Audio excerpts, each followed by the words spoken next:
lírica española, pero antes vamos a dar una introducción. Hay que tener claro que actualmente este término es utilizado para definir uno de los tres grandes grupos literarios, como son la dramática, la narrativa y la lírica. Pero antes hay que saber qué es lírica. La lírica es el concepto de todo aquello que se busca narrar expresando los distintos sentimientos basándose en el autor. Esto se caracteriza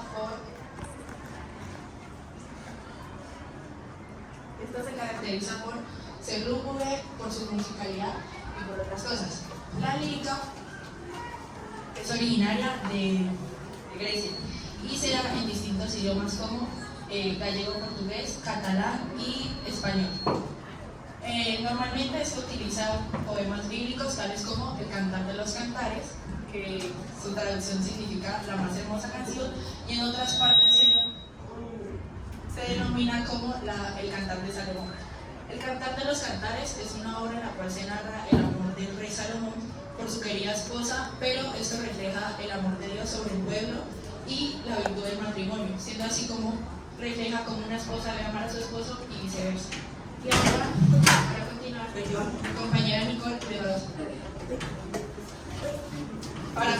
mi compañera Nicole les va a hablar sobre los orígenes de la lírica y... Bueno, ok.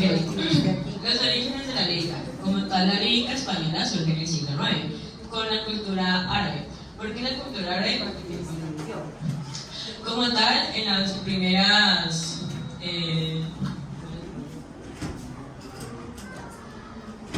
pues en las primeras poesías o líricas se transmitían en lengua romance, ¿cierto? Que después le dio como base a lo que era la lengua castellana y española. ¿Ah? Ok, así. ¿Sí me escuchan mejor? No, ok. Bueno, tras esto como tal, en esta lírica tenía mucho lo que era la religión, como dijo mi compañera Valeria, que los Cantares de los Cantares es uno de los más ejemplos que se pueden colocar en esta. Bueno, las líricas primitivas como tal, estas eran transmitidas de manera oral y se utilizaban para las actividades, digamos, domésticas o las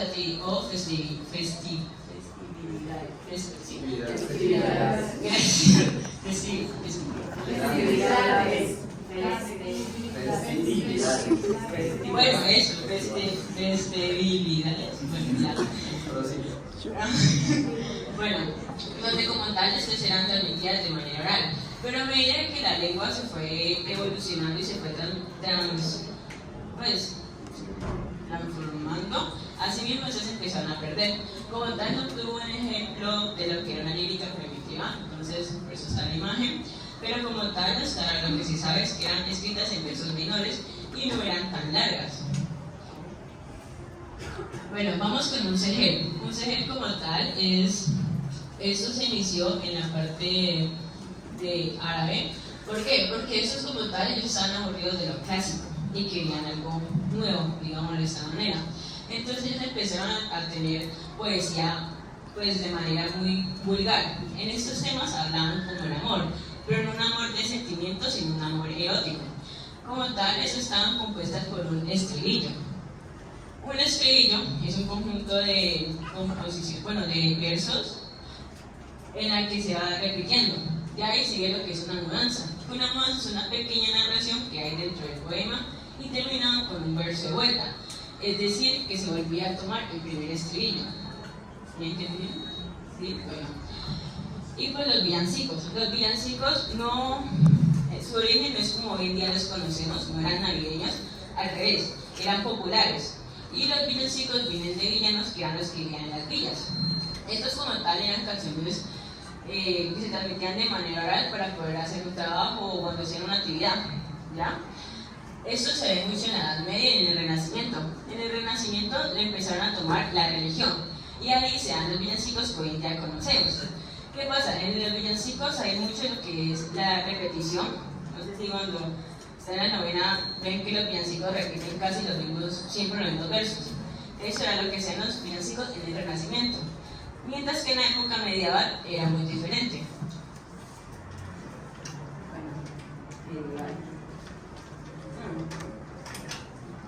La lírica medieval, como tal, está medieval, sí. Como tal, esta fue la de la lengua romance.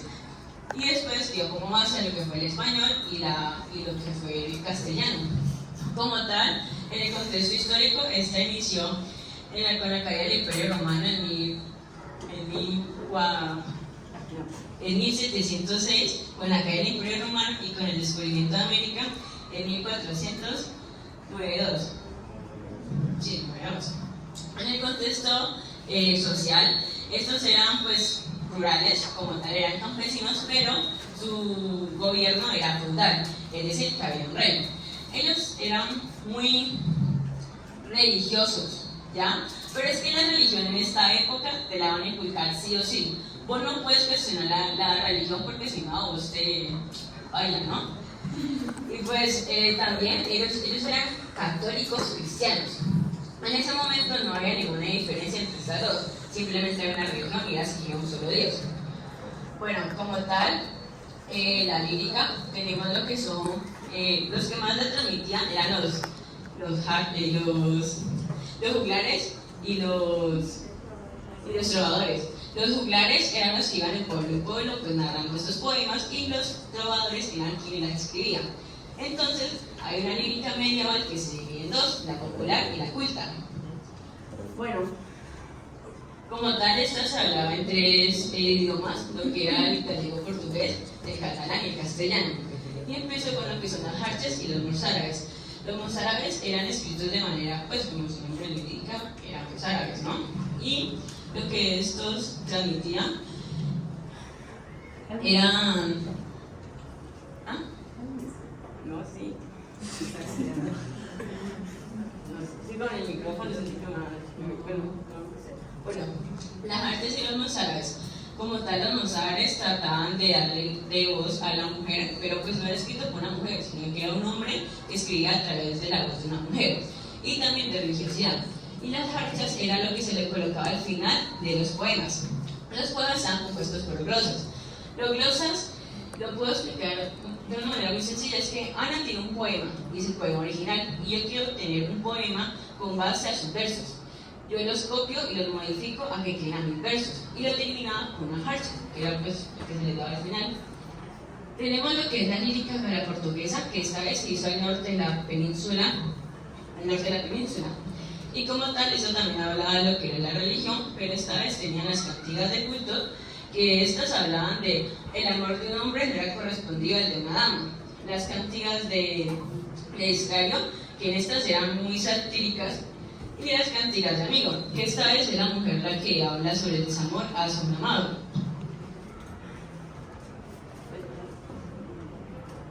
Bueno, tenemos las coplas. Las serranillas. Las serranillas eran como tal una composición donde esta vez era un campesino que se encontraba con un pastoral. Ese se transmitía el poema. Y pues los villancicos, como le dije anteriormente, esta vez eran los que hablaban de la gente que vivía en villa. Cuando se popularizaron, estos no tenían un tema concreto, simplemente hablaban de todos los temas que se pudieran, como el amor, pues no sé, las guerras, entre otras. Y pues tenemos las coplas. Las coplas es un subgénero de la elegía. Como tal, esta se dio gracias a Jorge Manrique, que él escribió las coplas de la muerte de su padre, que como tal esta narra como de alguna u otra forma la muerte nos llega a todos, ahí seamos ricos o pobres. Y empieza esta filosofía o esta reflexión filosófica sobre la muerte. Bueno, y tengo a... Bueno, Manríquez de Santilla. Este describió pues lo que fue cuando llegó a la criatura. Tanto los dos autores que mostré anteriormente eran de la nobleza. Todos los autores que ustedes conozcan en la lírica medieval son de la nobleza, ya que eran los únicos que se van a leer y escribir. Silva, ¿no? Se puso roja. Ok. A continuación vamos a explicar la lírica renacentista en España. Para poder entender la lírica renacentista en España, pues claramente tenemos que entender qué es el Renacimiento. Pues a ver, el Renacimiento, como ya hemos visto varias veces en diferentes exposiciones, es un periodo histórico, un movimiento artístico, un fenómeno cultural. El Renacimiento en general se caracteriza por ser una época de cambios. cambios como cuáles. Durante este periodo, el ser humano va a tener más prioridad que Dios gracias a un movimiento filosófico surgido en Italia en el siglo XIV llamado humanismo. Pues el humanismo hacía esto, básicamente proponía que el hombre debía estar en el centro de todo estudio filosófico y artístico, o sea que todas las obras debían tratarlo a él. El humanismo surge debido a dos acontecimientos históricos principales: la migración de sabios griegos del Imperio Bizantino con la caída de Constantinopla en el año 1453 y pues, la invención de la imprenta de Gutenberg aproximadamente en el año 1440. Esta fue fundamental ya que esto permitió que la literatura escrita estuviera al alcance de todos, a diferencia de la Edad Media, donde los escritos solo le pertenecían al clero. En Italia durante este periodo surgen algunos pensadores que van a ser fundamentales para la lírica española más adelante, pero el principal y más importante de ellos es Francesco Petrarca, 1304-1374. Francesco Petrarca fue un humanista, considerado el padre del humanismo, ya que pues, fue el primero que volvió a traer esta cultura de estudiar las culturas antiguas, griegas y romanas. Él dedicó su vida a familias cristianas en misiones diplomáticas viajando por toda Europa. Él era un bibliófilo, lo que significa que pues, le gustan mucho los libros, colecciona textos. Por ende, durante todos sus viajes fue recolectando manuscritos antiguos y así fue como se familiarizó con la cultura griega antigua y le encantaron poetas como por ejemplo Cicerón. Petrarca en el año 1327, con la muerte de su padre, vuelve a su pueblo de origen y realiza sus votos eclesiásticos menores. Esta fecha va a ser importante ya que en el Viernes Santo de este año se dice que él conoce a Laura. Laura pues va a ser su amada, motor de su literatura.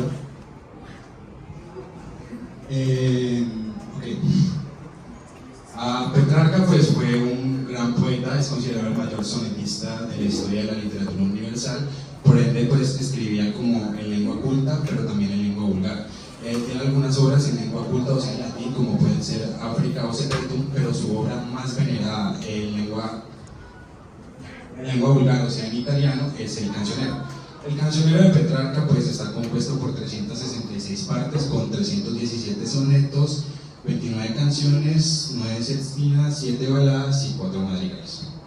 El tema principal del Cancionero de Petrarca pues es el amor no correspondido hacia Laura. El Cancionero está popularmente dividido en dos partes: poemas sin vida durante la vida de Laura y poemas sin muerte luego de que está muerta. La primera parte del Cancionero se caracteriza por resaltar la belleza física de Laura, pues sus características como sus ojos azules y su pelo rubio. Por eso se dice que de esta obra se pueden extraer los estándares de belleza de la época.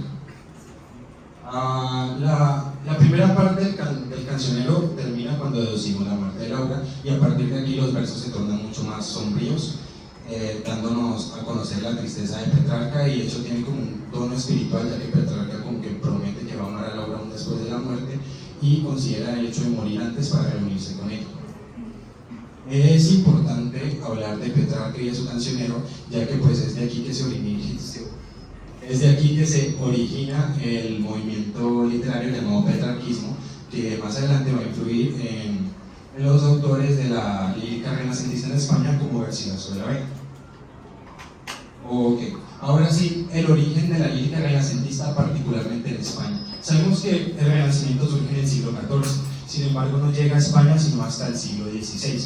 Y hay dos acontecimientos históricos que son primordiales para situar y ubicar el origen de cómo se filtra el Renacimiento a España, los cuales son pues el descubrimiento de América en el año 1492. Pues esto es importante, claro, porque pues el descubrimiento como tal es un triunfo del Renacimiento, o sea que hizo que se afianzara la confianza en España. Y el otro, que es más literario, pues es la publicación de la primera gramática de la lengua española por Antonio de Noriega, que pues va a ser fundamental al ser el primer estudio riguroso de la lengua castellana, que va a permitir que más adelante pues el español como tal se ha tomado más en serio como lengua imperial de España y pueda llegar incluso a sustituir al latín.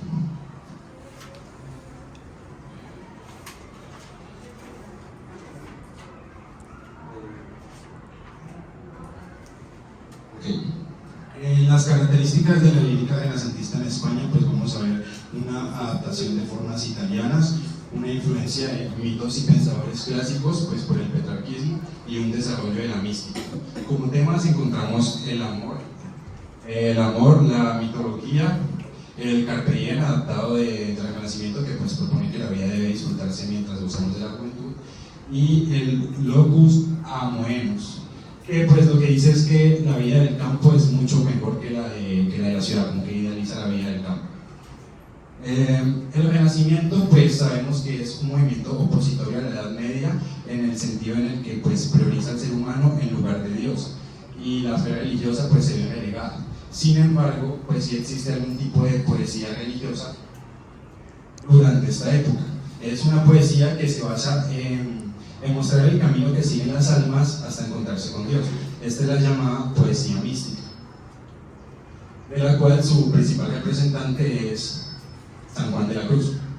Bueno, San Juan de la Cruz era un fraile de la orden de los carmelitas descalzos, que por eso es como digamos lo que él era, un representante de una corriente religiosa que buscaba pues oponerse al régimen. Y es por esto que es encarcelado durante 8 meses, en los cuales es torturado vilmente, o sea, es casi inhumano, porque durante los primeros 6 no le daban ni comida ni agua, y tenía un carcelero que luego de herirlo con los látigos no lo curaba, al punto que le crecían gusanos en las heridas. Pese a eso, San Juan de la Cruz nunca perdió su fe religiosa, y es cuando en los últimos 2 meses de su encarcelamiento cambia de carcelero, y el nuevo es una persona mucho más piadosa, en la cual, entre otras cosas, le otorga papel y una pluma. Ahí es cuando podemos ver que San Juan de la Cruz comienza a escribir los versos más importantes de su obra, Cántico Espiritual.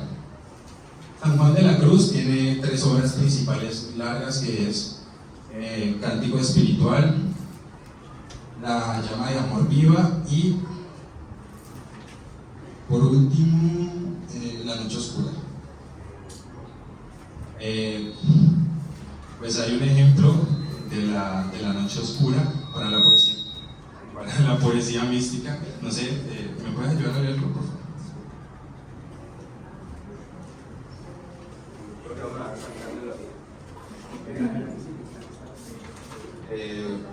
Oh noche guiaste, oh noche amable, más que la alborada, oh noche que contaste, amado con amada, amada en el amado transformado. En mi pecho florido, que entero para él se guardaba, allí quedó dormido y yo le regalaba.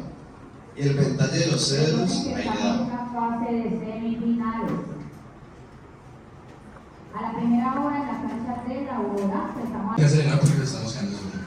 Entonces, la poesía mística, pues ya como dije, trata de pues el recorrido que hace el alma hasta encontrarse con Dios. Aquí podemos ver representado que el amado es Dios, y el alma sería y la amada sería el alma que sale en una noche a encontrarse con él. La estrofa que podemos ver aquí se llama Lira, es una estrofa de origen italiano, compuesta por 5 versos, por 3 septasílabos de 7 sílabas y 2 endecasílabos de 11 sílabas. Como vemos en los endecasílabos, lo que está subrayado en rojo pues es una sinalefa que se usa para anotar sílabas y que pues se cumpla el requisito de las 11 sílabas.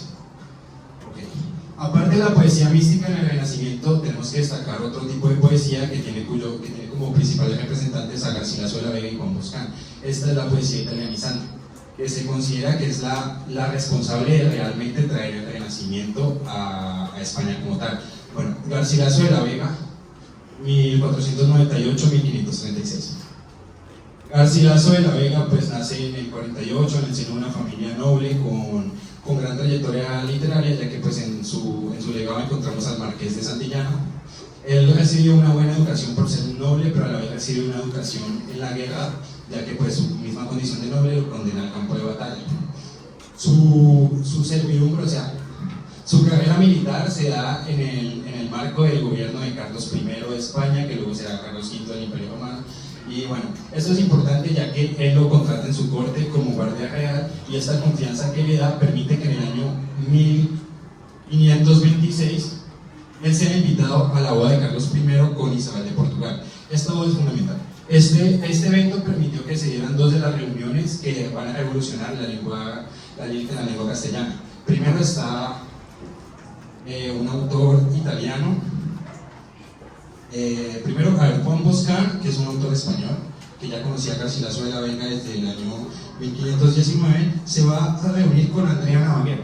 Andrea Navaguero es un autor italiano que le propone a Boscan que traslade todas estas formas que están triunfando en Italia, como el soneto y la lira, a la poesía castellana, y pues él le hace caso. Aparte de esto, este man de Garcilaso de la Vega, en esta boda va a conocer a su amada real. Él era un hombre casado con 2 hijos, pero conoce al amor de su vida, Isabel de Fraile, de quien se enamora perdidamente y a quien le va a dedicar gran parte de su obra poética. Garcilaso de la Vega pues era más soldado que poeta, por eso como que su obra no es muy extensa, pero él es exiliado de España al incumplir como algo con el rey. O sea, él fue a una boda que era de un rey moro y pues a él no le gustó, entonces lo expulsó y lo mandó a las islas del Danubio en el año 1529. Gracias a sus buenas relaciones políticas él es liberado y le permiten que ya no esté exiliado, por lo que él decide viajar a Nápoles, Italia, donde empieza a verse influenciado por el petrarquismo y por filósofos antiguos como Virgilio y Horacio. De ahí que pues su obra vaya a ser la más representativa de los cosas italianos, de los temas italianos. Se dice que durante la estancia en Nápoles es cuando Garcilaso de la Vega compone la mayor parte de sus sonetos, y entonces él no los publica sino hasta después de su muerte. No los publica él, los publica la esposa de su amigo Juan Boscan, porque su amigo Juan Boscan también se murió. ¿Me puedes poner la diapositiva de los ejemplos? Ok, soneto 13. A Dafne ya los brazos le crecían y en lenguos ramos vueltos se mostraba. En verdes hojas. En verdes hojas vi que se tornaban los cabellos que el oro escurecían, de áspera corteza se cubrían los tiernos miembros que aún huyendo estaban, los blancos pies en tierra se hincaban y en torcidas raíces se volvían. Aquel que fue la causa de tal daño, a fuerza de llorar crecer hacía, este árbol que con lágrimas regaba. Oh miserable estado, oh mal tamaño, que con llorar la crezca cada día, la causa de la razón porque llora. Bueno, pues esto es un soneto es una composición de 14 versos en decasílabos, dividida en 2 cuartetos y 2 tercetos. Bueno, con estas características de la poesía italianizante podemos decir que realmente es cuando empieza la poesía renacentista en España, ya que a partir de aquí todos los autores van a imitar estos temas y estas estrofas como el soneto y la lira en España. Gracias. Bueno, yo les voy a hablar sobre la lírica barroca, pero primero tenemos que saber qué es el barroco. El barroco fue un momento literario que se dio en España en el siglo XVII, el cual estaba en contra del Renacimiento, ya que pues, sus temas principales eran como el desengaño y el pesimismo, además de que también trataba sobre la lucha de la vida, las mentiras o los sueños y la fugacidad de los seres humanos. Bueno, estos temas se podían, por decirlo así, como plasmar en un estilo recargado, ya que el barroco utilizaba mucho la adjetivación, el hiperbatón, la elipsis y las metáforas. Ahora sí ya con la lírica, con la lírica barroca. La lírica barroca es una corriente propia del barroco, la cual irá evolucionando, ya que trata temas más recargados, como temas como la crítica a las costumbres, las mentiras y el engaño. También trata sobre la fugacidad de la vida. Bueno, aquí encontramos 2 corrientes, una que es el culturalismo y otra que es el conceptismo. El conceptismo se dio en el siglo XVII y su máximo exponente fue Francisco de Quevedo. En sí como lo más importante, o sea, como el tema principal del conceptismo fue el predominio de las ideas y pues también el concepto de ellas, pues de ahí viene su nombre. Y el culturalismo, gongorismo, se dio en el siglo XVII y su máximo exponente pues fue Luis de Góngora.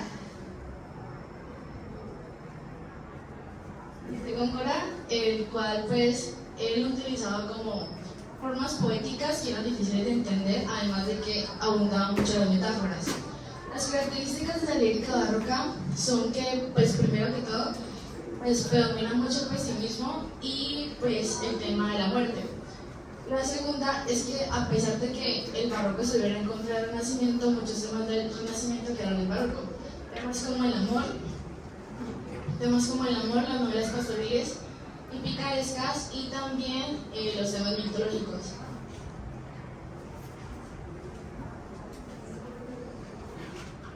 Bueno, como autores tenemos a Luis de Góngora, que este fue un poeta dramaturgo, el cual pues, fue importante en el siglo de oro, igual que Francisco Quevedo, que fue político, escritor español, y también fue importante en el siglo de oro. A Lope de Vega, que es reconocido por ser importante en el siglo de oro, además de que también en la literatura universal hizo Juana Inés de la Cruz, pues ella fue escritora novohispana, que también fue importante en el siglo de oro. Ahora con las obras.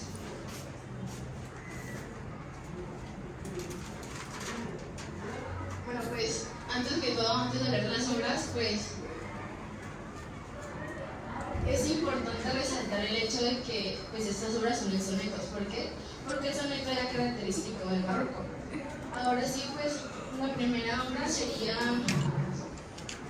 Imagina mis días breves de Lope de Vega, ya que en ese soneto el autor como refleja el hecho de que muestra una vista decepcionada de sus intentos de seducción, además de que también se ve que hay una tensión entre la razón y el deseo. La segunda obra es Conoce las fuerzas del tiempo y el ser ejecutivo cobrador de la muerte.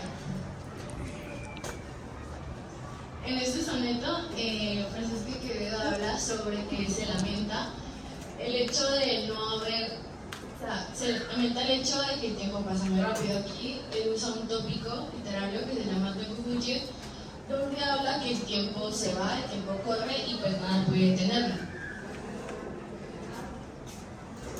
También tenemos el soneto 266, también conocido como Mientras competir con tu cabello, de Luis de Góngora, que este poema, así todo, como nos describe la mujer perfecta, en la cual aquí el autor, pues hay varios tópicos literarios, como este primero podría ser Coleridge Miró Rosas, que se le traduce como Corta la rosa doncella, en la cual en sí concretamente quiere decir que pues a las mujeres hay que disfrutar su juventud. El segundo es Carpe Diem.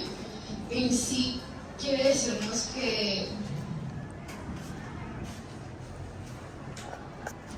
hay que valorar cada instante. Y por último tenemos el tiempo fugir, que pues como lo dije anteriormente, la vida va y corre, el tiempo va y corre y pues nada puede detenerlo, que pues al final de todo será la muerte.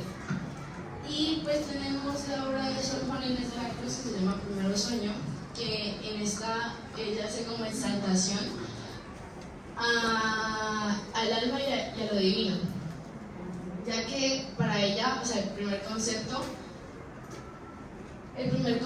es como, o sea, el concepto de ella es que mientras los sueños, los conceptos de la espiritualidad dan como un concepto más de inteligencia.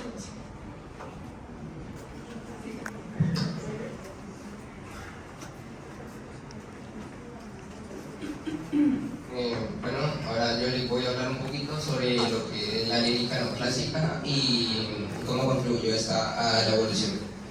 Bueno, para empezar hablando, podemos decir que el neoclasicismo se llamó así porque se dividía pues, la palabra neo, que significa nuevo, y clasicismo o clásico, que significa clásico. Entonces sería nuevo clásico. En pocas palabras, de esto trataba el neoclasicismo.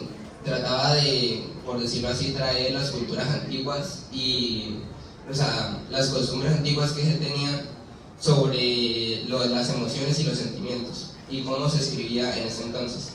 De aquí podemos destacar lo siguiente. La lírica no clásica inició a mediados del siglo XVIII y duró un siglo hasta el siglo XIX.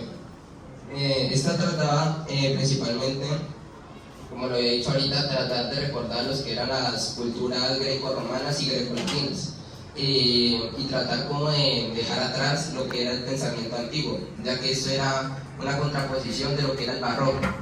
En el barroco se ve todo lo contrario, como lo dijo ahorita mi compañera María Isabel.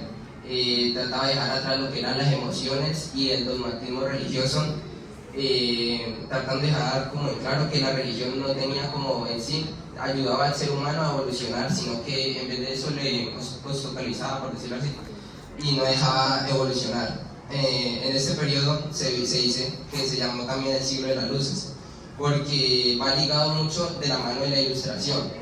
Estos dos movimientos son muy parecidos, ya que están principalmente guiados por el uso de la razón. Principalmente en las obras se ve muy reflejado lo que es lo real o lo que se podía explicar hacia el hombre.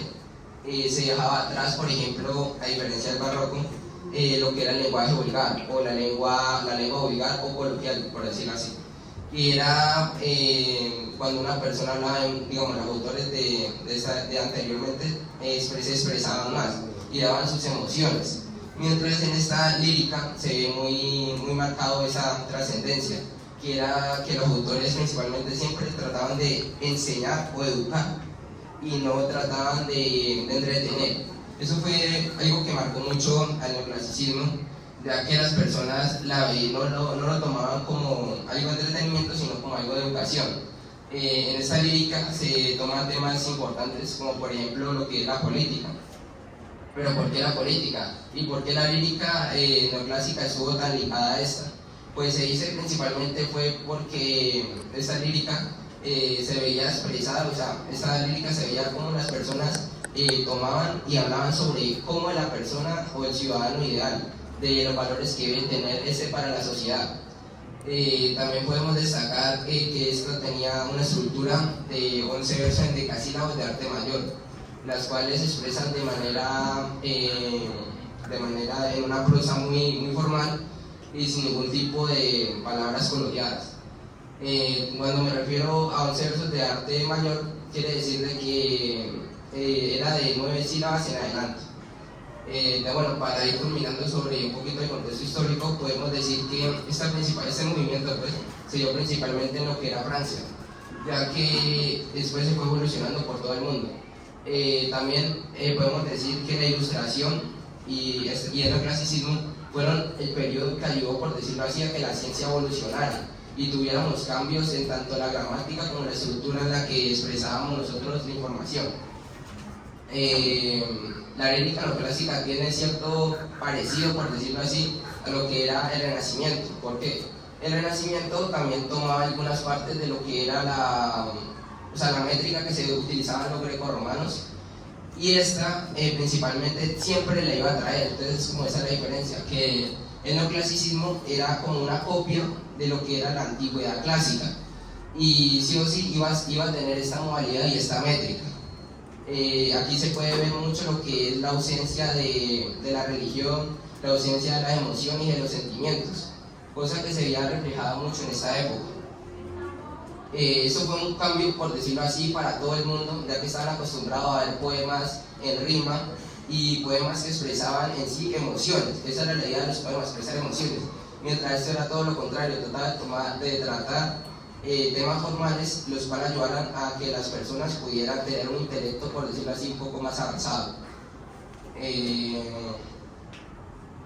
Esto también, para acabar, podemos decir que una característica muy principal de esta es que manejaba un tipo de lírica un poquito más reservada.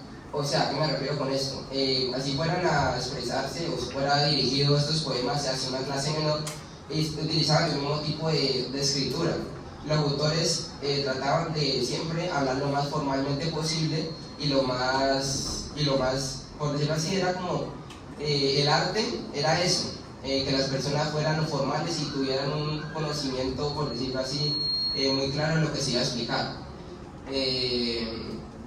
También podemos destacar de que la lírica neoclásica tuvo algunos autores que también estudiaron en la ilustración, porque este ciclo fue llamado ciclo de las luces fue porque también ayudó a que la ciencia tuviera avances, por ejemplo, en la revolución industrial y la revolución francesa, que estuvieron ligados en esa época. Entonces, por decirlo así, esta literatura ayudó a que las personas tuvieran avances tecnológicos, y tanto, por ejemplo, en la guerra como en las revoluciones se vieron muy reflejados. Para destacar algunos autores, podemos destacar dos poemas por encimita, que es La Alegría y El Pastor. Esta versión fue hecha por Antonio Restrepo. En ese momento no los puedo leer por falta de tiempo. Bueno, los autores de la lírica no clásica, los que yo más destaqué, fue Vicente García La Huerta, 1734 y 1817, con su obra más importante, Soneto Amor Constante. El segundo fue Nicolás Fernández de Moratín, 1737 y 1780, con su obra El León y el Ratón. Y tercero, Fray Diego Tadeo González, 1733 y 1794, con su obra más importante, A la Paz. Y por último, Juan Meléndez Valdés, 1754-1817, con su obra La Paloma. Bueno, ahora yo les voy a hablar sobre la lírica romántica, pero antes tenemos que hablar de qué es el romanticismo, y en este caso el romanticismo estuvo en contra de la ilustración y totalmente con el pensamiento del realismo. Es por eso que la lírica romántica abarca todo lo que tenga que ver con lo que siente el autor, como él fuese el protagonista de su propia obra, es decir, en la exaltación del yo. La lírica romántica toca temas como la reivindicación de la libertad, el amor, la subjetividad, la exaltación del individuo, el ansia de realización personal, la ruptura con la sociedad burguesa. En esto se presentan las normas, el dinero y las clases sociales, pero eso lo explicamos adelante. El desprecio por la norma, la generosidad y el pasado como fuente de conocimiento. ¿Por qué?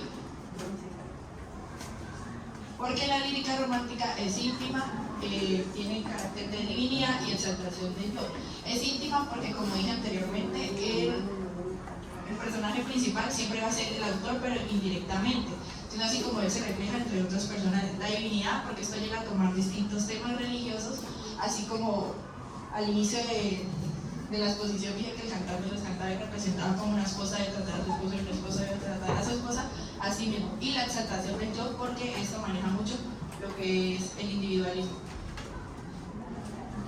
La lírica romántica está dividida en dos momentos. Al inicio del siglo XIX, donde esta se caracterizaba por ser patriótica y resaltar las costumbres de las naciones.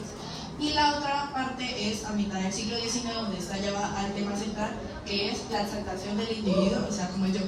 En esta se destaca por usar una polimétrica, y la polimétrica viene de la polimetría. La polimetría es todo aquel uso de distintos versos en una composición poética literaria. Siendo así como encontramos distintos usos de sustantivos para representar los sentimientos del autor. Es por eso que en estas obras de esta lírica encontramos onomatopeyas. Las onomatopeyas son las palabras que imitan sonidos, tales como miau hace el gato, pío hace el pollito, guau hace el perro. Las aliteraciones, que consiste en la repetición de distintos sonidos semejantes dentro de un texto y un argumento.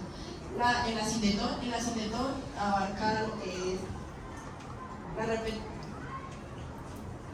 El asindetón es aquel que busca eliminar o no emplear tantas conjunciones y nexos dentro de una enumeración, y el polisindetón, que a diferencia de este, usa el empleo repetitivo de distintas conjunciones y nexos para darle una exaltación a la poesía.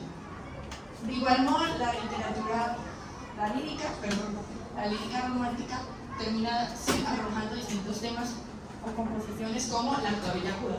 Una octavilla aguda es una composición poética que es considerada como arte menor, la cual está constituida por dos redondillas y con versos clásicos. Los autores destacamos a José Espronceda, que nace en el año 1808 y muere en el año 1842, quien es considerado como el pionero y prácticamente el fundador de la lírica, no el fundador, sino alguien muy representativo, ya que antes de que él llegara, esta lírica no fue tan especial hasta que él dio sus obras. Una de sus obras más importantes es El estudiante de Salamanca, que fue dado en el año 1840. El estudiante de Salamanca nos habla sobre Don Félix, quien es un hombre que está obsesionado con conquistar a todas las mujeres y viendo cómo sufren después de que él las deja. Siendo así como una de sus víctimas es Doña Elvira, quien luego de estar con ella sufre de dolor porque él la abandonó. Rosalía de Castro, quien nace en 1837 y muere en 1885, con su obra Joyas Nuevas, que se da en el año 1880. Joyas Nuevas es un poemario que Poema es un poemario que habla sobre las distintas incertidumbres que se pueden dar en la sociedad, las inmigraciones, las dolencias de una familia, y es totalmente narrada por una joven que se dice que canta, pero sin embargo no tiene la habilidad para hacerlo. Y por último está Gustavo Adolfo Bécquer, quien es resaltado por sus obras Rimas y Leyendas, donde habla sobre lo sobrenatural, el amor y la exaltación de Dios también.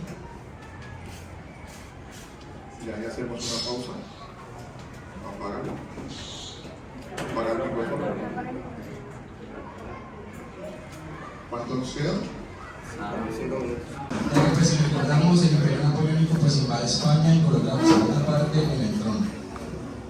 Luego de 1814, cuando España logra independizarse, tampoco es que digámoslo que esté muy bien, porque el origen de la edad contemporánea se da en el marco de un montón de conflictos ideológicos entre dos bandos. Primero están los conservadores, que defendían que se mantuviera el poder de la monarquía, y los liberales, que decían que era mejor optar por nuevas formas de gobierno más modernas, como en los estados de Francia e Inglaterra. Con esta inestabilidad política sumaba que el monarca que había cuando Napoleón Bonaparte era Fernando VII. Fernando VII no tuvo herederos varones, por lo cual él tuvo que cambiar la ley que prohibía que gobernaran mujeres para que su hija Isabel II pudiera reinar. Esto pues no le cayó bien a España ni a las cortes, ya que pues no veían bien esto. Entonces, con toda esta inconformidad pasa algo inevitable, y es que en el año 1820, en la década de los 20, se da la descolonización, que es que pues España pierde la mayor parte de sus colonias en América. En respuesta a la descolonización, que pues desmoralizó mucho como el orgullo español, llega algo que se llama la restauración. La restauración consiste en volver a intentar recuperar la grandeza del Imperio Romano. El primero que promovió esto fue el rey Alfonso XII, pero el rey Alfonso XII muere joven, entonces se le encarga a su hijo, el rey Alfonso XIII, que continúe con esto, pero él era un niño en el momento de la muerte de su padre, por lo que no puede gobernar. Por eso es que su madre, la reina regente, pues entra a gobernar hasta que él sea mayor de edad.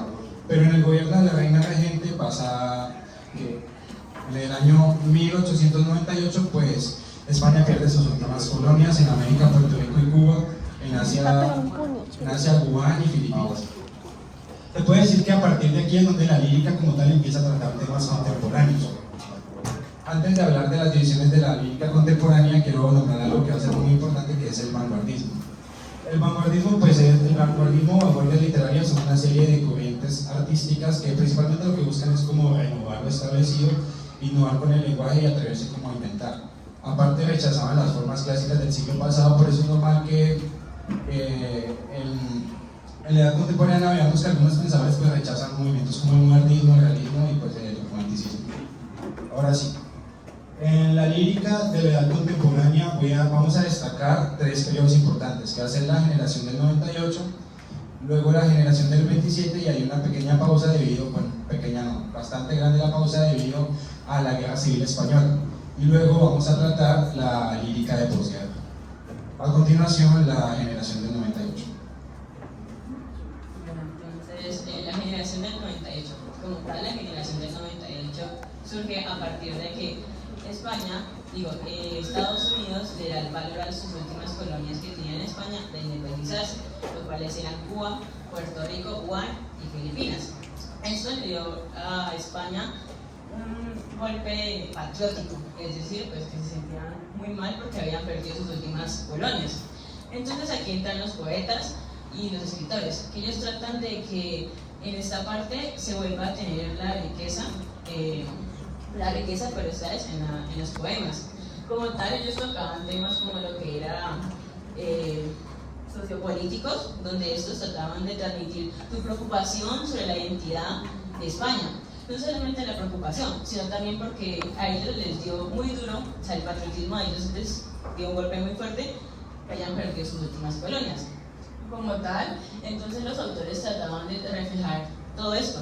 En la parte de la escritura tenían una escritura muy sencilla para que el lector pudiera entender lo que estaba pasando y ponerse de una u otra forma en los zapatos de las víctimas de España, porque en esta época hubo muchas guerras, como dijo mi compañera, la guerra civil, Como tal, Antonio Machado fue uno de los grandes poetistas de esta época, y les traigo lo que es el crimen que fue en Granada, que como tal esta habla sobre el fusilamiento de Federico García Lorca. Y al partir vamos con la generación del 27.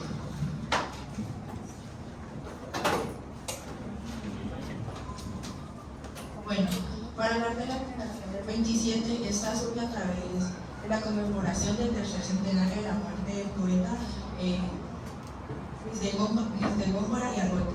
En esta se llegan a tratar temas con motivos de ser un apoyo o una vía de escape para las personas que estaban sufriendo distintas calamidades por las guerras, siendo así como esta buscaba o estaba basada y apoyada en el vanguardismo y en el surrealismo. El vanguardismo, pues como dijo mi compañero Silva, es un movimiento que buscaba la libertad de expresión y rechazaba los otros temas.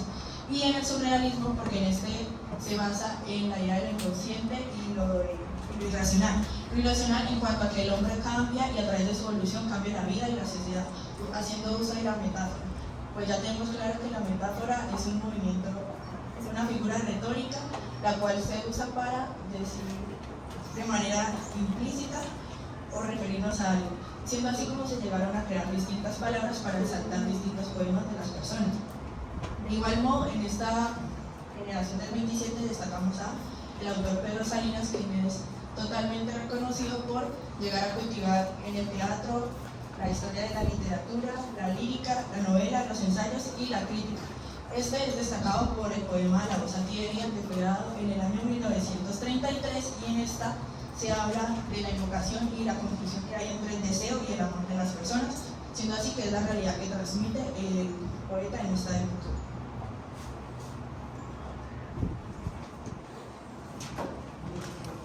Vale. Volviendo un poquito al contexto, sabemos que después de la pérdida de las últimas colonias en 1898, España pues continúa con el rey Alfonso XIII, el cual va a organizarse con un dictador y va a dar origen a una dictadura militar, la cual luego se va a ver terminada, pero España va a quedar otra vez en el limbo en el que no saben si quieren un rey o quieren un presidente, y pues esto va a dar origen a la Primera República. La Primera República pues va a estar destinada a fracasar, y luego de esto vamos a tener algunos periodos monárquicos, pero luego va a llegar la Segunda República. ¿Por qué es importante la Segunda República? Porque pues se instaura como tal este modo de gobierno de república, y entonces es aquí cuando surgen dos bandos. Pues el gobierno, que es el bando republicano, y empieza a surgir un movimiento de izquierda que va a ser el franquismo. Es importante ya que en el año 1936 pues Francisco Franco va a dar inicio a la Guerra Civil Española. Pues la Guerra Civil Española, como digo, va a ser muy importante, ya que pues va a haber enfrentada a la misma España soldados que antes podían ser amigos, ahora van a estar enfrentados por una condición política. La Guerra Civil Española va a terminar en el año 1939 teniendo como vencedor a Francisco Franco, y pues esto va a dar origen a una dictadura que va a durar hasta el año 1975. A toda la poesía que se escribe desde el año 1939 hasta el año 1975 se le llama lírica de posguerra. Y la lírica de posguerra pues se marca, o sea, hay tres periodos importantes en la lírica de posguerra, el cual va a ser el clásico, el social y el vanguardista. Hay que tener en cuenta que, como dijo mi compañera Valeria, venimos de la generación del 27 que tiene una gran libertad artística, pues una dictadura pues no le da libertad a nadie. Entonces, ¿qué pasa? La mayoría de los autores de la generación del 27 van a tener que exiliarse, o algunos van a terminar siendo asesinados, como es el caso de Federico García Lorca. Ok, con la primera parte de la lírica de posguerra, que es la clásica, tenemos autores como Miguel Hernández de 1910 a 1942, que pues el periodo clásico de la lírica de posguerra representa como el rechazo hacia la crueldad de la guerra y el dolor individual. Por eso él tiene su obra, que es cancionero y romanteo de ausencias, en la que él, luego de ser enviado a la cárcel por ser un poeta de la generación del 27, expresa su dolor. La siguiente etapa va a ser la lírica social. En la lírica social pues seguimos lo que decía Jean-Paul Sartre, los autores siguen lo que decía Jean-Paul Sartre, que decía que cada autor que no se apersone o ignore la condición política es un irresponsable. Es por eso que durante este periodo la lírica va a dejar de ser bonita y se va a enfocar en temas importantes. Es por eso que sacrificamos la estética para que la poesía empiece a dar un mensaje social. Entonces las obras empiezan a ser como críticas hacia la guerra, tratando de empatizar con todo el dolor que sufrieron los más afectados. Aquí tenemos a un autor que se llama Blas de Otero, con su obra que es Pido la paz y la palabra, que pues literalmente lo que hace es como decir que quiere paz para todo el mundo. Y por último vamos a tener el periodo de renovación. El periodo de renovación, como acabo de decir, durante el periodo social, pues la poesía deja de ser bonita para ser importante, por decirlo de alguna manera. Entonces, ¿qué pasa? Hay autores que esto no les gustaba, hay autores que querían que su poesía fuera retórica, que su poesía fuera muy estilizada. Es por eso que en el periodo de renovación van a llegar personas que van a romper con lo social y van a volver a traer las figuras retóricas y a traer la lírica estética. Aquí tenemos, por ejemplo, el autor de esta, que es Jaime Gil de Viedma, con su obra Las personas del verbo. Pues Jaime Gil de Viedma va a ser como el que va a dar origen a esta vuelta. Podemos decir que una vez que llega el periodo de renovación es como si llegáramos a atrás la posguerra y nunca hubiera existido, porque volvemos a la lírica de la generación del 27. Entonces pues ahí ya lo que importa son todo tipo de temas, empieza a volver el neosurrealismo, que pues es la continuación del surrealismo que se perdió. Y pues nada, podemos decir que como tal este periodo va a ser el origen de la lírica actual, ya que pues empieza a relacionarse con la cultura popular y a incluir temas como pueden ser marcas de cigarrillos, bares y temas de la cultura popular, ya dije, y pues esto da el origen a la lírica actual. Muchas gracias.